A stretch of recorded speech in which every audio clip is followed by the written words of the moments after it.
오늘은 조선시대 한 집안의 며느리로 살아간다는 것이 어떤 의미였는지에 대해 이야기해 보려 합니다. 화려한 혼례복을 입고 가마를 타던 그 순간만 해도 새로운 삶에 대한 기대가 있었을 겁니다. 하지만 그 기대는 곧 현실이라는 벽 앞에서 산산이 부서지곤 했습니다. 이름을 버리고 목소리를 잃고 오직 참는 것만이 미덕이 되었던 시간. 그 시간 속으로 들어가 봅니다.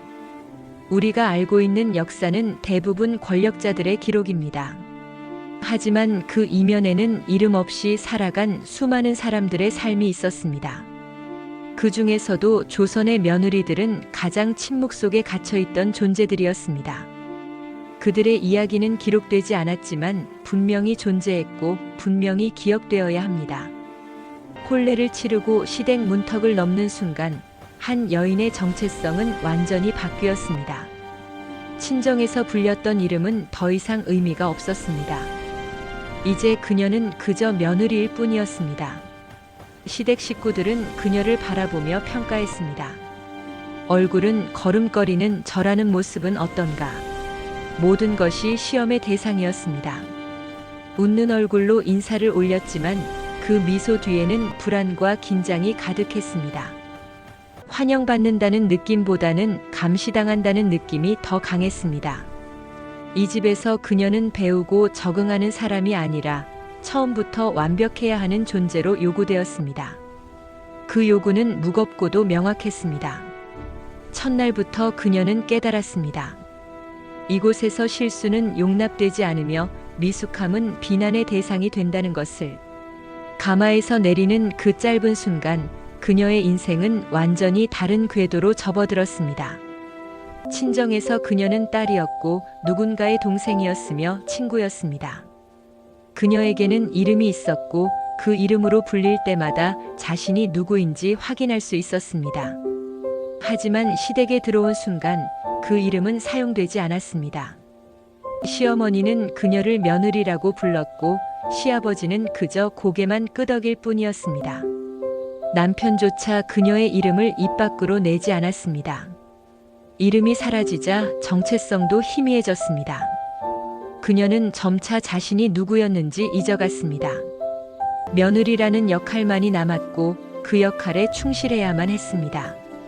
이름 없는 존재로 살아가는 것, 그것이 조선 며느리의 첫 번째 시련이었습니다.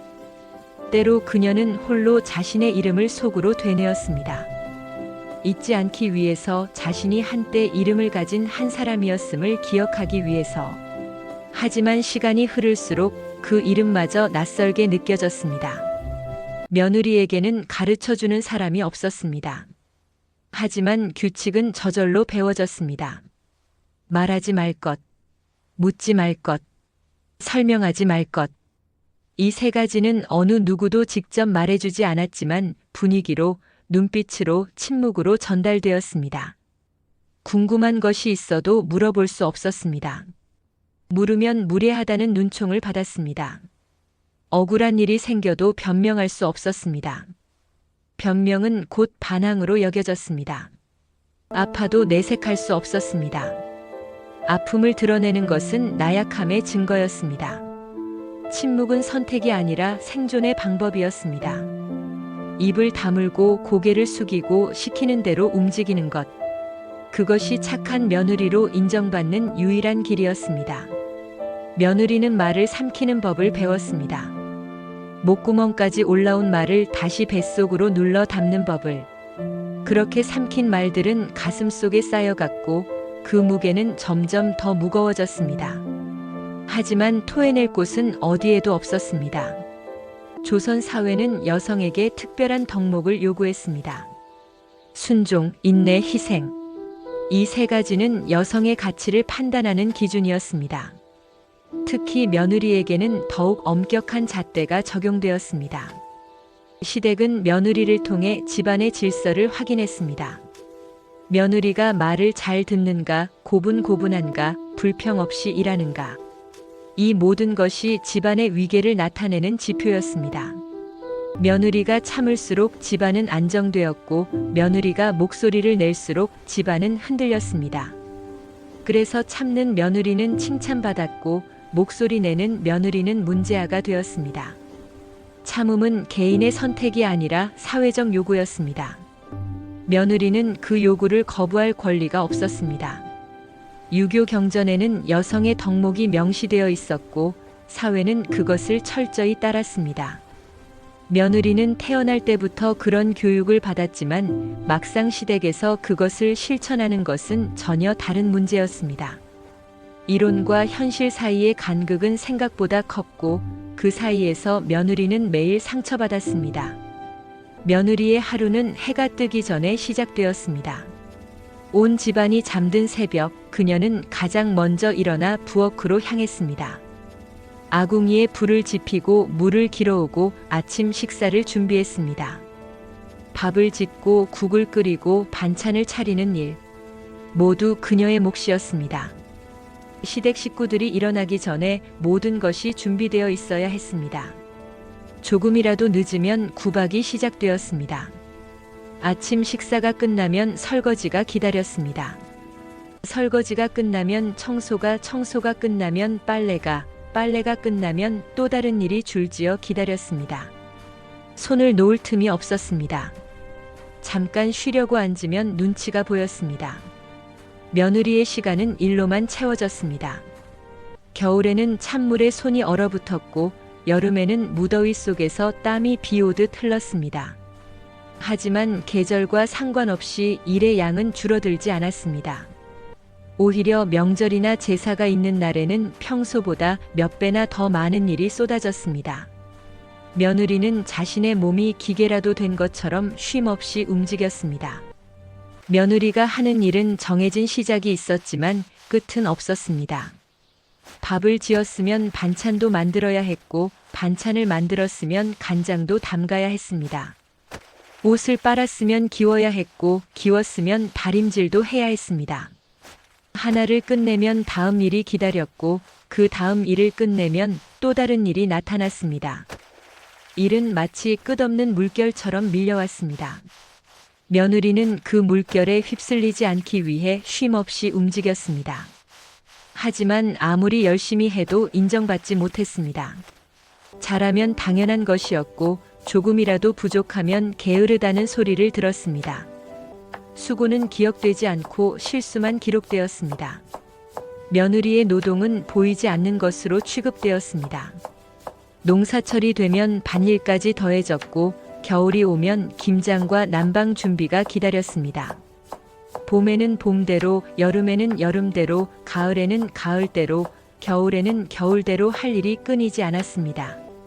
며느리의 손은 항상 거칠었고 허리는 항상 아팠으며 어깨는 항상 무거웠습니다. 하지만 그 고통을 호소할 곳은 없었습니다. 시어머니는 자주 옛날을 이야기했습니다. 자신이 며느리였을 때의 이야기, 전에 있던 며느리의 이야기, 다른 집 며느리의 이야기. 그 이야기들은 모두 비교로 이어졌습니다. 저 집 며느리는 밥을 얼마나 잘하던지, 옛날 며느리는 얼마나 부지런했던지, 나는 며느리 시절 얼마나 힘들었는지. 그 말들은 겉으로는 옛 이야기였지만 실제로는 지금의 며느리를 꾸짖는 말이었습니다. 며느리는 그 말을 들으며 자신이 부족하다는 것을 깨달아야 했습니다. 아무리 애써도 비교 대상이 된 사람들만큼 할 수 없었습니다.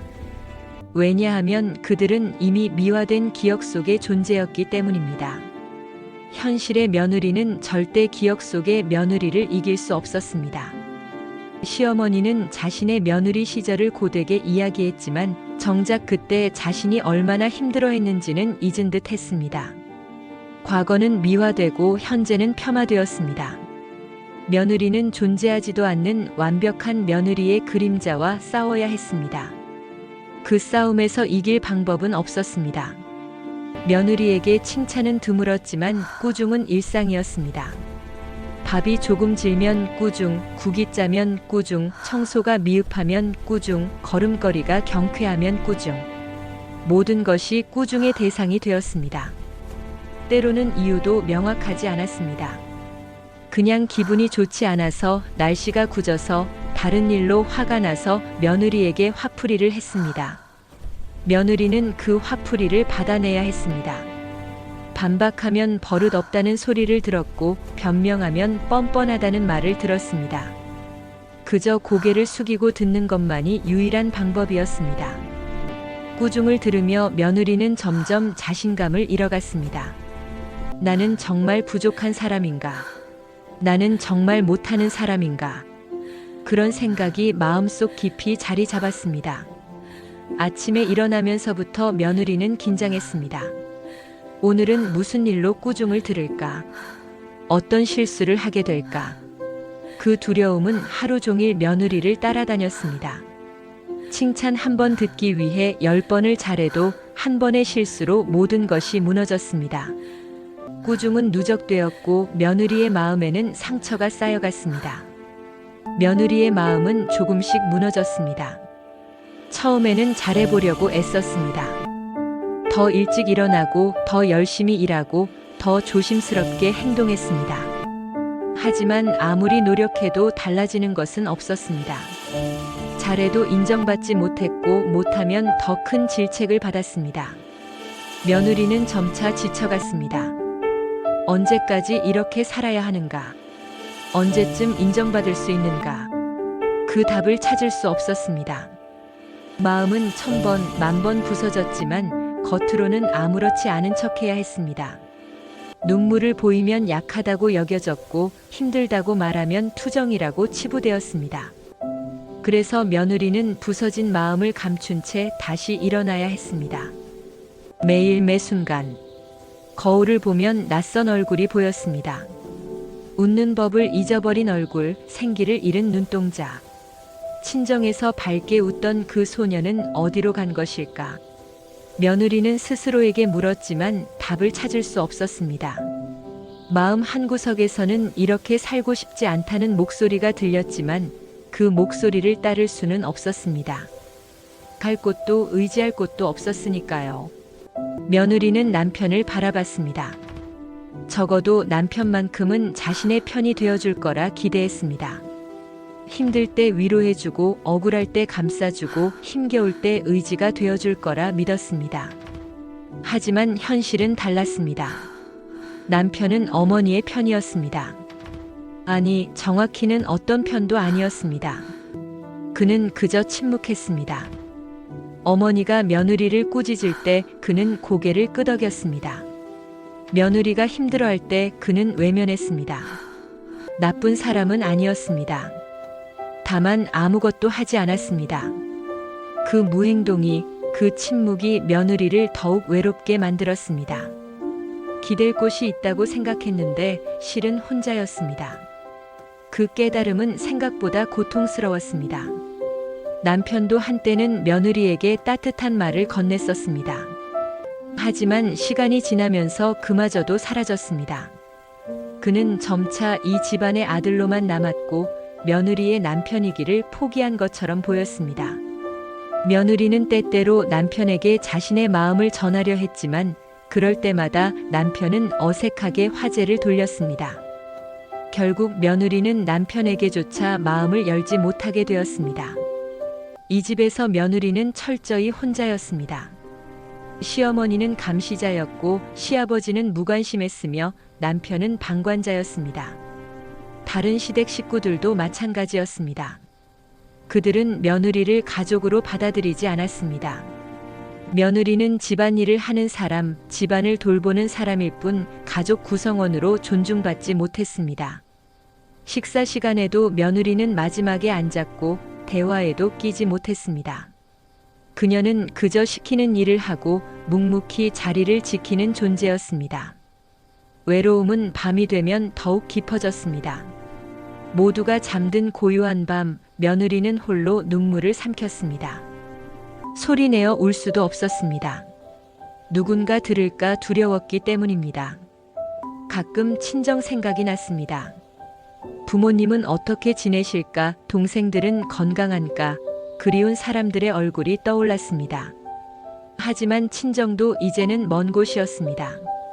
명절에나 짧게 들를 수 있을 뿐 그곳도 이제는 며느리의 집이 아니었습니다. 며느리는 어디에도 속하지 못한 채 공중에 떠 있는 느낌이었습니다. 친정과 시댁 사이, 딸과 며느리 사이, 그 어디에도 온전히 머물 수 없는 존재. 그것이 조선 며느리의 정체성이었습니다. 밤이 되면 며느리는 스스로에게 말했습니다. 내일은 더 잘해야지. 내일은 실수하지 말아야지. 내일은 꾸중 듣지 않도록 조심해야지. 그렇게 다짐하며 하루를 마무리했습니다. 하지만 내일이 오면 또 같은 일이 반복되었습니다. 다짐은 무너지고 마음은 다시 상처받았습니다. 그래도 며느리는 포기할 수 없었습니다. 무너지면 모든 것이 끝날 것 같았습니다. 약해지면 더 이상 버틸 수 없을 것 같았습니다. 그래서 또 참았습니다. 울고 싶어도 참고, 소리치고 싶어도 참고, 도망치고 싶어도 참았습니다. 참는 것이 유일한 방법이었습니다. 참고 또 참고 견디는 것. 그것이 며느리의 삶이었습니다. 어둠 속에서 며느리는 자신만의 작은 희망을 찾으려 했습니다. 언젠가는 나아질 거야. 시간이 지나면 인정받을 거야. 아이를 낳으면 달라질 거야. 하지만 그 희망조차 쉽게 무너졌습니다. 아이를 낳아도 상황은 크게 달라지지 않았고, 시간이 지나도 며느리는 여전히 며느리일 뿐이었습니다. 그럼에도 며느리는 다짐을 멈추지 않았습니다. 그것만이 자신을 지탱하는 유일한 방법이었기 때문입니다. 조선의 집안은 며느리의 참음 위에 세워졌습니다. 며느리가 불평 없이 일하고 꾸중을 받아내고 침묵으로 견뎌냈기에 집안은 유지되었습니다. 며느리의 노동이 집안을 먹여 살렸고 며느리의 인내가 집안의 질서를 지켰습니다. 하지만 그 공로는 인정되지 않았습니다. 며느리는 당연히 그래야 하는 사람이었고 집안은 당연히 유지되어야 하는 것이었습니다. 며느리의 희생은 보이지 않는 것으로 여겨졌습니다. 마치 공기처럼 물처럼 있어야 하지만 특별히 고마워할 필요는 없는 것처럼 조선 사회는 이 구조를 당연하게 받아들였습니다. 며느리는 참아야 하고 집안은 유지되어야 한다는 것을. 집안의 번영 뒤에는 항상 며느리의 고통이 숨어 있었습니다. 풍족한 식탁, 깨끗한 집안, 잘 차려입은 가족들. 그 모든 것이 며느리의 끝없는 노동으로 이루어졌습니다. 하지만 사람들은 그것을 당연하게 여겼습니다. 며느리가 있으니 집안이 잘 돌아가는 것이 아니라 집안이 있으니 며느리가 일하는 것이라고 생각했습니다. 인과관계가 뒤바뀐 것입니다. 며느리는 집안의 기둥이었지만 아무도 그것을 인정하지 않았습니다. 며느리에게는 선택권이 없었습니다. 시집을 가는 것도 본인의 의지가 아니었고 어느 집으로 갈지도 결정할 수 없었습니다. 일단 시집을 가면 그곳이 평생의 산터가 되었습니다. 힘들어도 돌아갈 곳이 없었습니다. 친정은 이미 며느리를 보낸 집이었고 다시 돌아가는 것은 집안의 수치로 여겨졌습니다. 도망칠 수도 없었습니다. 조선의 법과 사회 규범은 여성의 이동을 엄격히 제한했습니다. 말할 수도 없었습니다. 며느리의 목소리는 집안에서 힘이 없었습니다. 그래서 며느리는 참는 것 외에 다른 방법을 몰랐습니다. 참는 것만이 살아남는 유일한 길이었습니다. 선택이 아니라 생존이었습니다. 혼인은 두 사람의 결합이 아니라 두 집안의 결합이었고 그 과정에서 여성의 의견은 고려되지 않았습니다. 며느리는 마치 물건처럼 한 집에서 다른 집으로 옮겨갔습니다. 그녀의 의지는 중요하지 않았습니다. 중요한 것은 집안의 체면과 가문의 이익이었습니다. 며느리는 그 거래의 대상일 뿐이었습니다. 선택할 수 없는 삶, 그것이 조선 며느리의 운명이었습니다. 역사는 왕과 양반, 권력자의 이야기를 기록했습니다. 하지만 며느리의 이야기는 기록되지 않았습니다. 그녀들은 이름도 남기지 못했고 목소리도 전하지 못했습니다. 수많은 며느리들이 조용히 하루를 살았고 조용히 생을 마감했습니다. 그들의 고통은 집안의 벽 안에 갇혀 있었고 그들의 눈물은 어둠 속에서만 흘러내렸습니다. 하지만 그녀들이 있었기에 집안이 유지되었고 그녀들의 노동이 있었기에 다음 세대가 이어질 수 있었습니다. 보이지 않는 곳에서 들리지 않는 목소리로 그녀들은 역사를 떠받쳤습니다. 기록되지 않았지만 분명히 존재했던 사람들. 그들이 바로 조선의 며느리들이었습니다. 역사책 한 페이지에도 등장하지 않지만 그들 없이는 조선 사회가 존재할 수 없었습니다. 그들은 집안의 그림자였고 사회에 보이지 않는 기둥이었습니다. 며느리들의 이름은 족보에도 제대로 기록되지 않았습니다. 누구의 딸이었는지 어느 집안 출신인지만 간단히 적혔을 뿐 그녀 자신에 대한 기록은 거의 없었습니다. 그녀들의 삶은 흔적도 없이 사라졌습니다. 며느리는 언젠가 시어머니가 되었습니다. 오랜 인내 끝에 그녀도 집안의 어른이 되었습니다. 그리고 새로운 며느리가 들어왔습니다. 이제는 자신이 며느리를 대하는 입장이 되었습니다. 많은 경우 과거의 며느리는 과거의 시어머니가 되었습니다. 자신이 겪었던 고통을 기억하면서도 그 고통을 다음 며느리에게 되풀이했습니다. 이것이 바로 전통이라고 생각했고 이것이 며느리를 가르치는 방법이라고 믿었습니다. 자신도 그렇게 배웠으니 다음 며느리도 그렇게 배워야 한다고 여겼습니다. 고통은 세대를 넘어 반복되었고 참음의 문화는 계속 이어졌습니다. 누구도 이 고리를 끊지 못했습니다. 왜 그랬을까요? 자신이 겪은 고통을 다른 사람에게 똑같이 주는 것이 정당화될 수 있을까요? 하지만 당시 사회에서는 그것이 당연했습니다. 며느리 시절의 고통은 시어머니가 되었을 때 권력으로 보상받는다고 생각했습니다. 나도 참았으니 너도 참아야 한다는 논리. 이것이 악순환의 고리를 만들었습니다. 일부 시어머니들은 자신의 과거를 떠올리며 며느리를 이해하려 했지만 그것조차 쉽지 않았습니다. 사회 구조 자체가 그런 이해를 허용하지 않았기 때문입니다. 며느리의 고통은 개인의 문제가 아니라 사회 구조의 문제였습니다. 조선시대는 유교 사상에 기반한 엄격한 위계 사회였습니다. 남성은 여성보다 우위에 있었고 어른은 젊은이보다 높았으며 시댁은 며느리를 지배했습니다. 이 구조 안에서 며느리는 가장 낮은 위치에 있었습니다. 며느리의 인권이나 행복은 고려 대상이 아니었습니다. 중요한 것은 집안의 질서와 가문의 유지였습니다. 며느리는 그 목적을 위한 도구로 여겨졌습니다. 사회 전체가 이 구조를 지지했고 법과 관습이 이를 뒷받침했습니다. 며느리 개인이 아무리 노력해도 바꿀 수 없는 거대한 시스템이었습니다. 유교의 삼강오류는 사회 질서의 근간이었지만 그 질서 속에서 여성, 특히 며느리는 가장 약한 고리였습니다. 법전에는 여성의 의무만 명시되어 있을 뿐 권리에 대한 언급은 거의 없었습니다. 며느리가 부당한 대우를 받아도 호소할 곳이 없었습니다. 관가에 고하는 것은 집안의 수치였고 사회는 그런 며느리를 오히려 비난했습니다. 구조적 폭력 앞에서 며느리는 무력했습니다. 그럼에도 불구하고 일부 며느리들은 자신만의 방식으로 저항했습니다. 크게 반항할 수는 없었지만 작은 방식으로 자신을 지켰습니다. 몰래 친정 식구들과 편지를 주고받거나 다른 며느리들과 마을 우물가에서 서로의 마음을 나누기도 했습니다. 때로는 일부러 일을 천천히 하거나 시어머니의 말을 못 들은 척하기도 했습니다. 작고 사소한 저항이었지만 그것이 그녀들이 자신을 지키는 방법이었습니다. 또 어떤 며느리들은 자신의 딸에게만큼은 같은 고통을 주지 않으려 애썼습니다. 딸을 교육시키고 딸이 목소리를 낼 수 있도록 격려했습니다. 시대를 바꿀 수는 없었지만 작은 변화를 만들려고 노력했습니다. 일부 며느리들은 글을 배우기도 했습니다.